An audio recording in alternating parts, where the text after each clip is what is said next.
Hi, మీ అందరూ డైట్లోని ప్రతిరోజు రెగ్యులర్గా కర్రీస్ తినాలి, ప్రోటీన్ తాగాలి, బోర్గా ఫీల్ అవుతున్నారు కదా.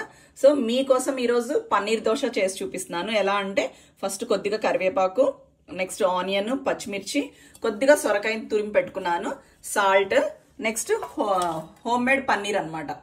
ఓకే, ఇప్పుడు మనం మిక్సీలోని పన్నీరు, కొద్దిగా సొరకాయ తురుము, హాఫ్ ఆనియన్, నెక్స్ట్ కరివేపాకు, పచ్చిమిర్చి, కొద్దిగా సాల్ట్, ఎందుకంటే ఆల్రెడీ పన్నీర్లో సాల్ట్ ఉంటుంది కాబట్టి చాలా కొద్దిగా అమౌంట్లో వేసుకోండి. ఓకే, సో ప్రోటీన్ చూస్తున్నారు కదా, మన ప్లాంట్ బేస్డ్ ప్రోటీన్ని 2 స్కూప్స్ తీసుకున్నాను.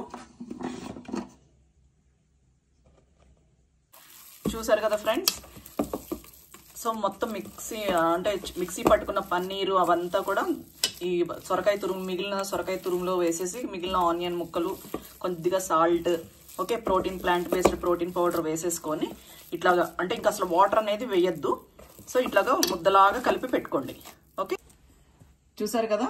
సో మిశ్రమాన్ని మొత్తం ఇలా కలిపి ముద్దలా పెట్టుకున్నాను. సో ఇప్పుడు నేను స్టీల్ దోశ పెనం తీసుకున్నాను, వేసుకున్నాను.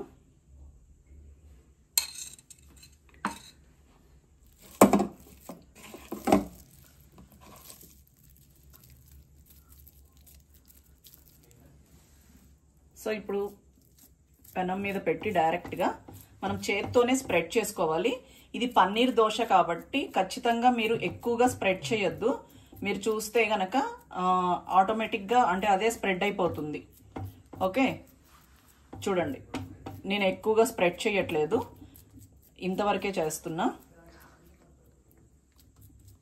సో చూసారు కదా, ఇలా స్ప్రెడ్ చేసుకున్నాను. ఇప్పుడు దీనిపైన నేను లిడ్ పెట్టేస్తున్నాను. పెట్టేసేసి సిమ్లో పెట్టేయండి స్టవ్ని. సో చాలా జాగ్రత్తగా టర్న్ చేసుకోవాలి.